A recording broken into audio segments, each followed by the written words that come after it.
Hello Sam, my name's Emma Davis. Hi Emma. I'm a Pleased to registered meet you. nurse and I've been specialising in cosmetic medicine for the last 18 years. Right. So I'll be looking after you for your treatment and consultation today. Okay. So how can I help? What concerns you? Well, I've been thinking for a while now about the lines in my forehead area, and I'd like to, you know, maybe look at a treatment to try and get rid of all the lines. Are you talking about the lines between your eyebrows when you frown? Yes, my frown lines, yes. Okay. Yeah. Well, the treatment that's going to be most suitable for those is Botox. Have you heard about anything about Botox? Yes, I have heard of Botox, and I wasn't sure about the Botox, to be honest with you. What concerns you about it? Well, the fact that it is a poison going into my bloodstream, and also that really frozen kind of shot sort of, I was looking for something maybe a bit more natural looking. Okay, well, Botox is really well established. It's got a very, very good safety profile. The reason I would recommend Botox as the best treatment option for that concern is because those lines are caused by you pulling your muscles to create a frown. Yeah. And what Botox does specifically is it is injected into those muscles and it puts them into a resting state so that you can't frown. Now I'll come back to that because it isn't necessarily the case that it's obvious to everybody that you're frozen in any way. Okay. You're concerned about it being a poison. It's a medicine. Yeah. It is a poison as well, but all medicines are poisons. If you were to take 2 paracetamol, that's a good treatment for your headache, but if you take 7, then that's a poison and it can cause liver damage. Yes. Yeah. So with all medicines, we have to use them in the right dose and in the right way and in the right place. And generally they're very safe.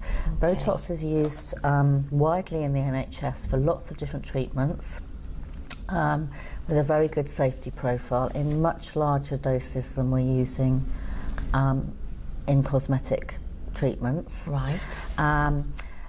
It's not going to be going through your blood and having any effect on your body systems. It's only injected into the muscle, and that's where it acts.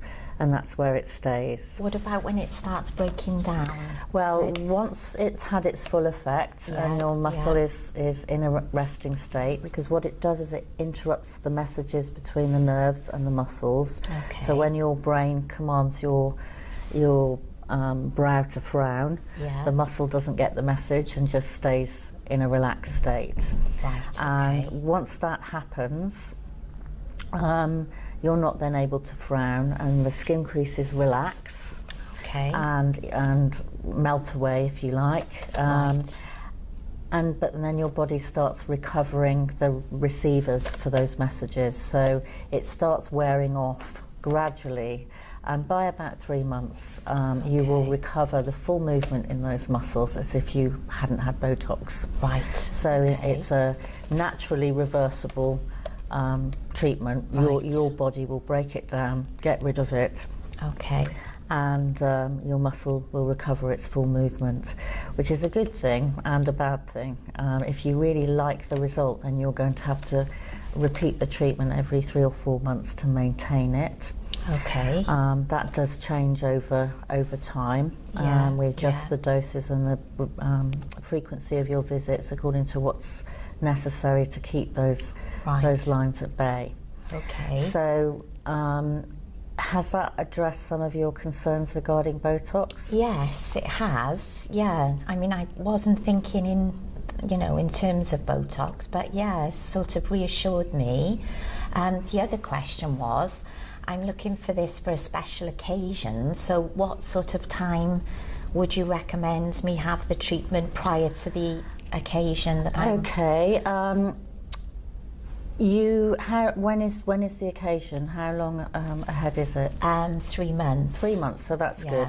So once we do the treatment, it doesn't work instantly. It takes 2 to 3 weeks to have its full effect. Okay. And then that result will be good for 8 to 12 weeks. Right, okay. So if you timed it to have the treatment 4 to 6 weeks before your event, prior to the then you should be happy with the result and relaxed with it, and not frowning in. Yes. In the is it what kind of event is it? It's a wedding. Right. Yes. So you won't be frowning and caught frowning in any of the photographs. Okay.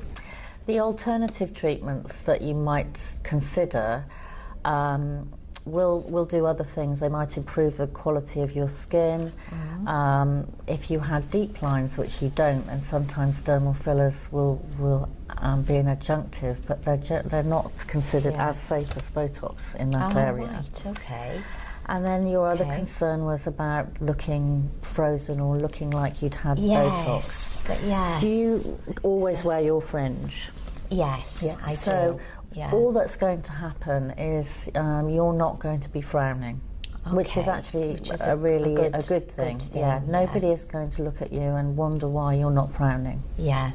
That's what I was concerned about, really, is not being able to do any expressions naturally, or... No, because all of your expressions, your smile, which is the one you don't want to lose, and you're raising your eyebrows to look interested, that's all going to be as is now. The same. What you might find is that your eyebrows might lift a little bit.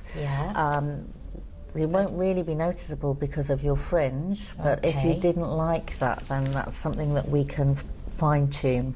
Okay. So what we will do is we will do the treatment, and then you will come back to the clinic for a review after 2 weeks. So when you're scheduling your appointment, make sure that you can come back 2 to 3 weeks later for a review, particularly the first time we see you. And that's simply for me to make sure that you're happy with how you look. And if there is room for improvement, and I think I can get some more improvement in the result, then I might add a little bit more then to fine tune. And then we leave it 12 weeks. If you're not able to come back in that 2 to 3 week window, I'm always happy to see you, but I'm not going to be able to do any further treatment or touch-ups or whatever you'd like to so think that's quite important then. The timing is very important. Right, okay. Now, there are risks and complications associated with Botox, which I will go through with you in more detail when you've decided whether or not you'd like the treatment. Right. And what I have here is an information sheet, and this explains in a little bit more detail what it is, how it works, some common side effects which you might want to consider when you're scheduling. It's possible to get bruising, but the result isn't instant, so you need to again think about timing. And then aftercare, after the treatment, you need to, we don't want you to have any vigorous exercise until the next day. Right, I want you to feel free to keep using your frown. The Botox gets taken up more efficiently into an active muscle, so don't feel you've got to be still. We do like you to avoid any tight headgear for at least 6 hours, and to avoid extreme movements, leaning, so don't go to a yoga class or that sort of thing. Facials and things like that you can do, but leave it until you've got the result. And if you have any questions, you can ask me before we go ahead and do the treatment, or give the clinic a call or an email. Right, okay. Okay? Yes, so if you'd like to take that away. Thank you.